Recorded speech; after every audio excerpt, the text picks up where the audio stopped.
नमस्कार दोस्तों, क्राइम की स्टोरी में आपका स्वागत करता हूं। मैं संदीप कुमार कहानी की शुरुआत करता हूं।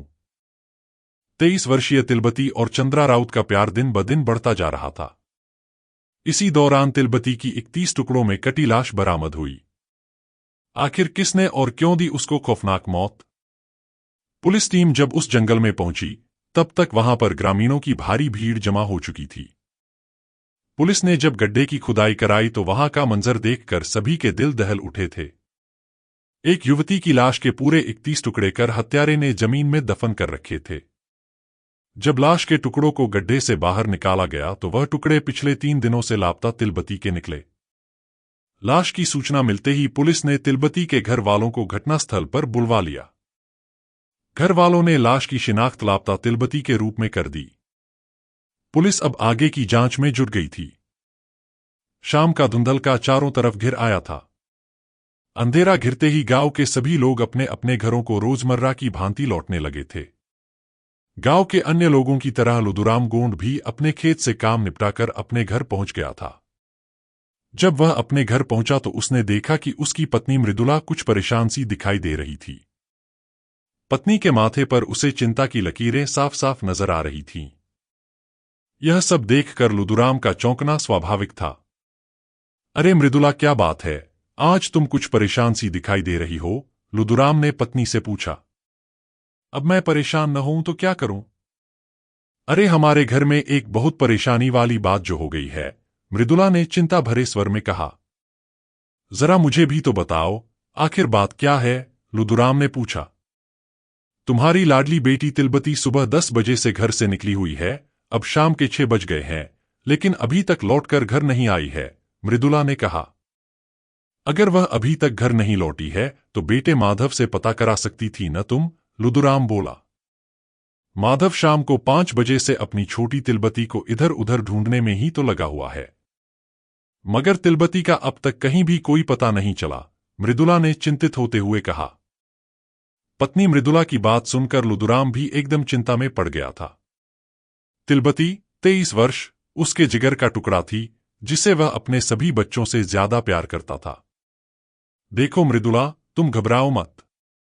मैं गांव में उसे ढूंढने जा रहा हूं। हमारी बिटिया हमें जल्द ही मिल जाएगी, कहते हुए लुदुराम घर से निकल पड़ा था। तिलबती अक्सर अपनी सहेली निर्मला के घर अपने करियर की बातें करने चली जाया करती थी। लुदुराम सबसे पहले निर्मला के घर पर गया, जो उसके घर से लगभग 1 किलोमीटर की दूरी पर था। लुदुराम ने निर्मला का दरवाजा खटखटाया तो निर्मला ने दरवाजा खोल दिया। अरे काका, आप इतनी शाम को कैसे हमारे घर पर आ गए? आइए बैठिए तो, निर्मला ने लुदुराम को अंदर आने को कहा। अरे बेटी, हमारी तिलबती का सुबह से ही कुछ पता नहीं चल रहा है। जरूर तुम्हारे घर पर ही आई होगी। हम सब बहुत परेशान हो रहे हैं, लुदुराम ने जल्दी जल्दी कहा। काका, तिलबती को तो मैंने सुबह से ही नहीं देखा है। आज उसका फोन भी नहीं आया, नहीं तो वह मुझे दिन में एक बार फोन तो जरूर कर लेती है। अरे काका, आप घबराओ मत, मैं अभी उससे बात करती हूं, कहते हुए निर्मला ने अपने मोबाइल से फोन किया। मगर दूसरी तरफ से मोबाइल स्विच्ड ऑफ का मैसेज आ रहा था। निर्मला ने 4 से 5 बार कॉल किया, मगर दूसरी ओर से हर बार यही मैसेज सुनने को मिल रहा था। क्या हुआ बेटी, तिलबती का फोन लगा क्या? लुदुराम ने आशाभरी निगाहों से देखते हुए कहा। नहीं काका, तिलबती का फोन तो बंद आ रहा है। चलो काका, मैं भी आपके साथ तिलबती को ढूंढने चलती हूं, कहती हुई निर्मला भी लुदुराम के साथ चल पड़ी थी। तब तक तिलबती के गायब होने की बात सुनकर गांव के अन्य लोग भी लुदुरामू के साथ आ गए थे। सभी ने मिलकर तिलबती को ढूंढा, परंतु उसका पता नहीं चल पाया। बेटी के न मिलने के कारण तिलबती की मां मृदुला का रो रो कर बुरा हाल हो रहा था। गांव की महिलाएं उसे ढांढस बंधा रही थीं। पूरी रात भर सभी गांव वालों ने मिलकर तिलबती की पूरे गांव भर में तलाशी ली, परंतु उसका कहीं भी कुछ भी सुराग नहीं मिल सका। लुदुराम गोंड ओडिशा के नवरंगपुर जिले के गांव बागबेड़ा, थाना रायघर का रहने वाला एक किसान था। उसके परिवार में एक बेटा माधव व 2 बेटियां सौम्या और तिलबती थीं। सबसे बड़ी बेटी सौम्या का विवाह हो चुका था, उससे छोटा बेटा माधव था, जो खेती में लुदुराम का हाथ बटाता था, जबकि सबसे छोटी बेटी तिलबती थी, जिसकी उम्र 23 वर्ष की हो चुकी थी। तिलबती को पढ़ने लिखने, चित्रकारी करने और सिलाई कढ़ाई करने का बड़ा शौक था। उसने 12वीं कक्षा पास करने के बाद कई कोर्स कर लिए थे और वह नौकरी के लिए काफी लंबे समय से प्रयासरत भी थी। लेकिन वह 22 नवंबर 2023 को ऐसी गायब हुई कि उसका पता नहीं चला। अगले दिन बृहस्पतिवार 23 नवंबर को लुदुराम गांव के कुछ संभ्रांत लोगों के साथ थाना रायघर पहुंचा और बेटी के गायब होने की सूचना दर्ज करा दी। पुलिस पूछताछ में लुदुराम ने बेटी तिलबती के अपहरण की आशंका से साफ इनकार किया तो पुलिस भी पशोपेश में पड़ गई थी। तब पुलिस को ऐसा लगा कि किसी ने रंजिशन तिलबती को गायब करा दिया होगा। जब लुदुराम ने किसी से रंजिश होने से इनकार किया तो पुलिस की यह आशंका भी निर्मूल साबित हुई। प्राथमिकी दर्ज कराने के बाद पुलिस अपनी आवश्यक खोजबीन में जुट गई। तिलबती के मिले 31 टुकड़े। 5 दिन से लापता तिलबती की खोज में रायघर पुलिस दिन रात जांच में जुटी थी।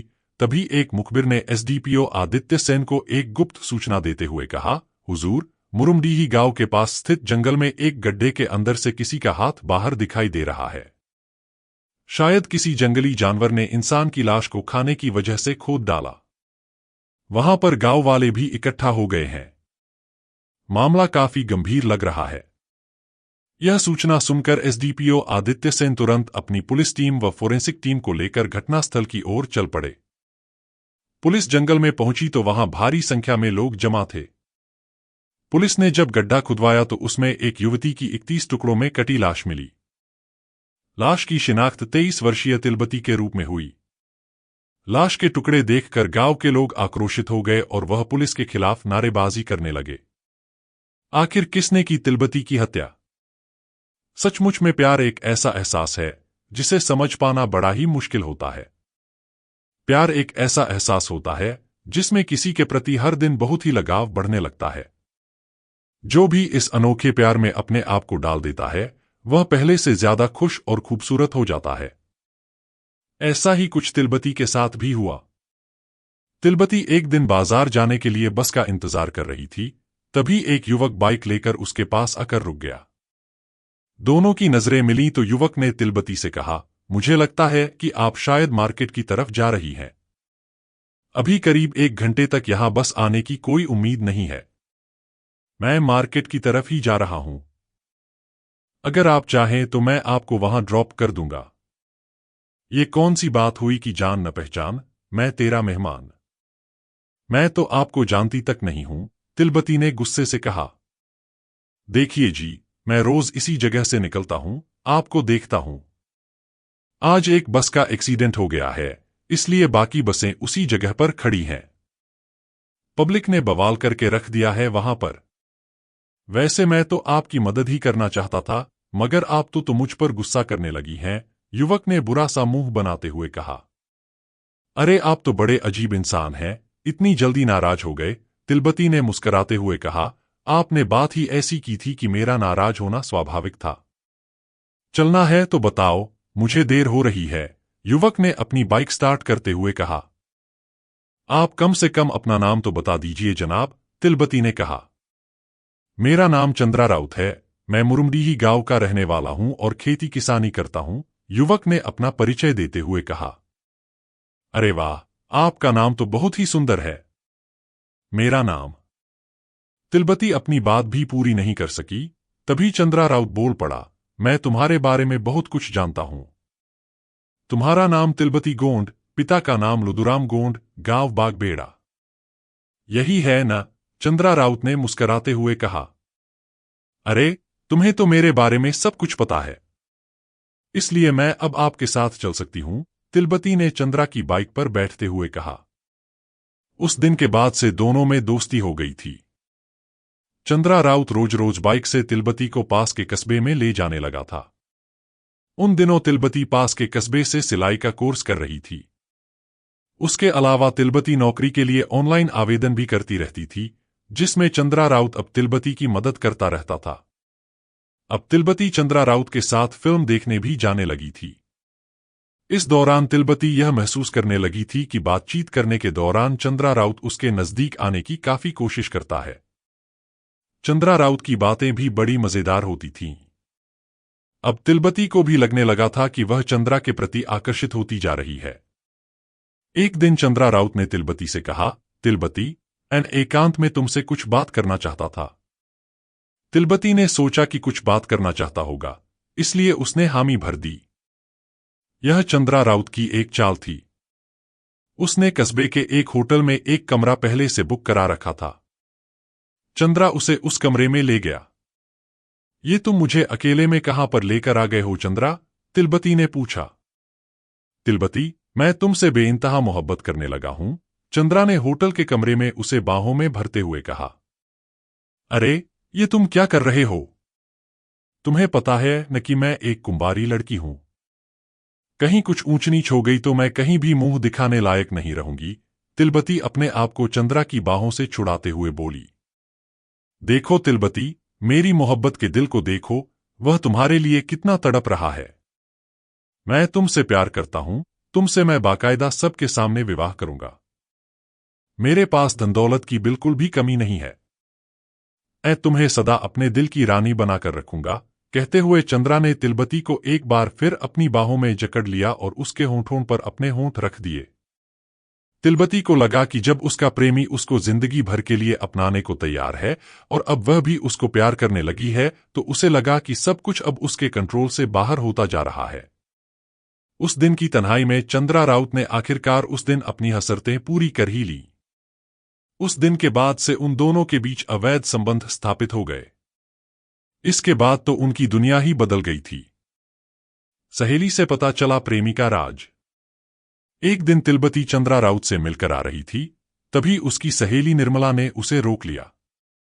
वह बोली, कहो तिलबती, कहां से मौज मस्ती करके आ रही हो? निर्मला ने सीधे सीधे उस पर सवाल दाग दिया। अरे निर्मला, तुम? कहीं से नहीं यार, बस एक दोस्त से मिलकर आ रही थी, तिलबती ने मुस्कराते हुए कहा।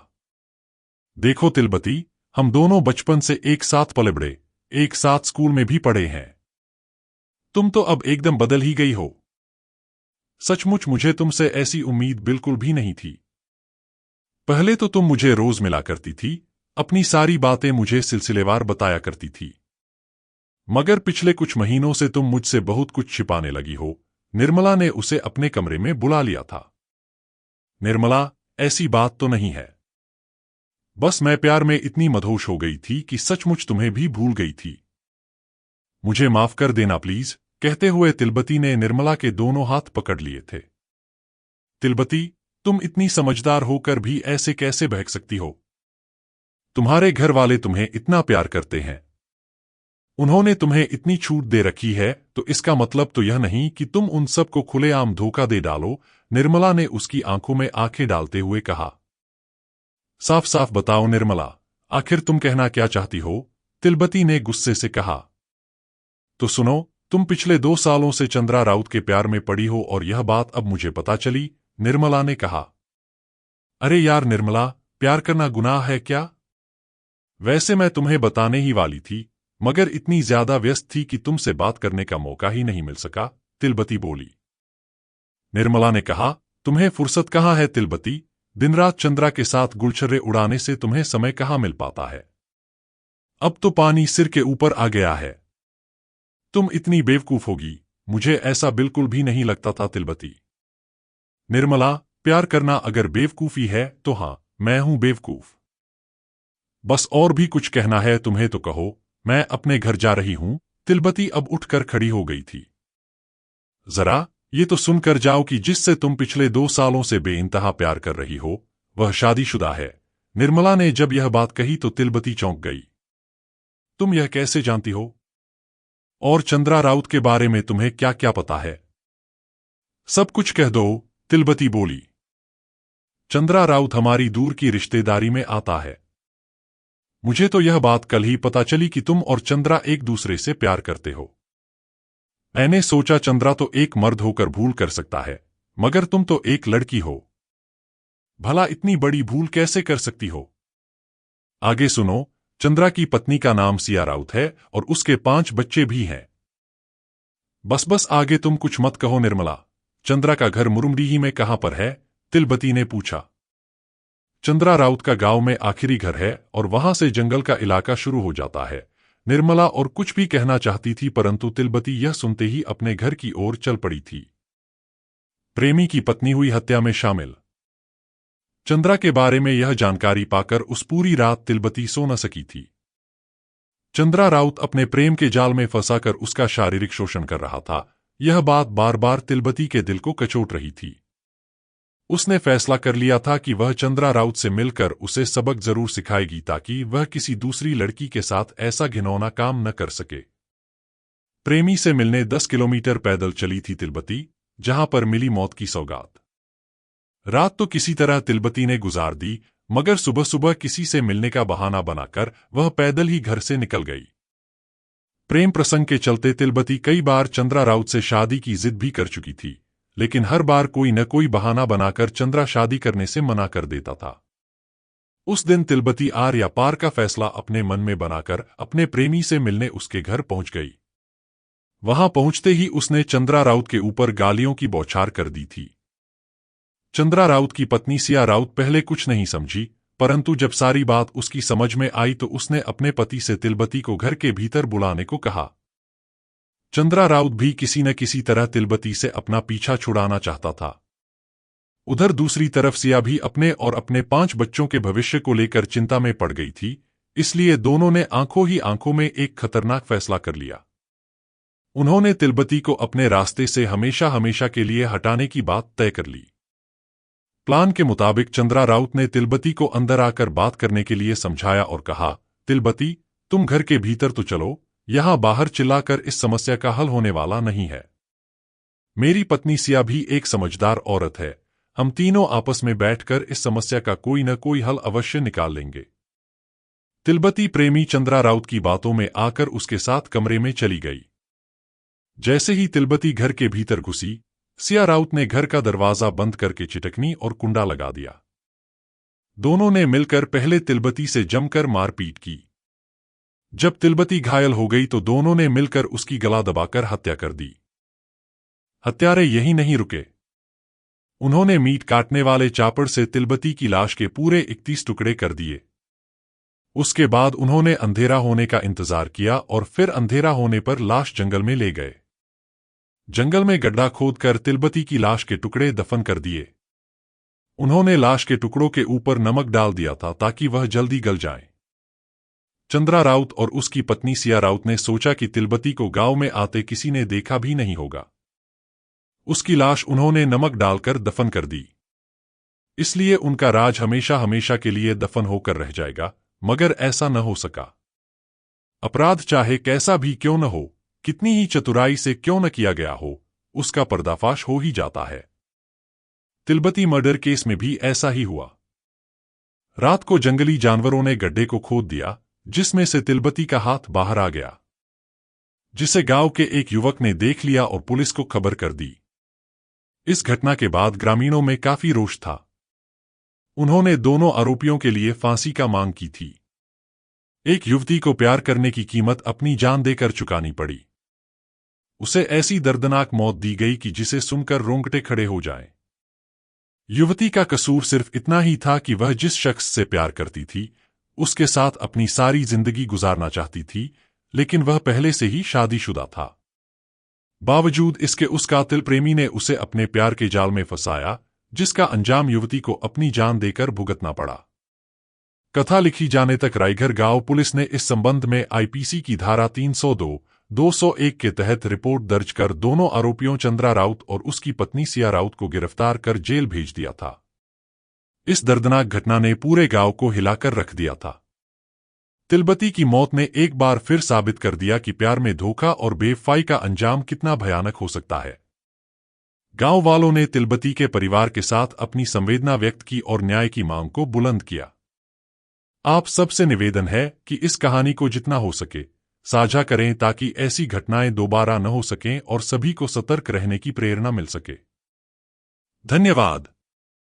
अगर आपको यह कहानी पसंद आई हो तो कृपया मेरे चैनल को लाइक, शेयर और सब्सक्राइब करें। हमें आपके समर्थन की आवश्यकता है ताकि हम और भी ऐसी कहानियां आप तक पहुंचा सकें। कृपया बेल आइकॉन को भी दबाएं ताकि हमारे नए वीडियो की जानकारी आपको सबसे पहले मिल सके। धन्यवाद।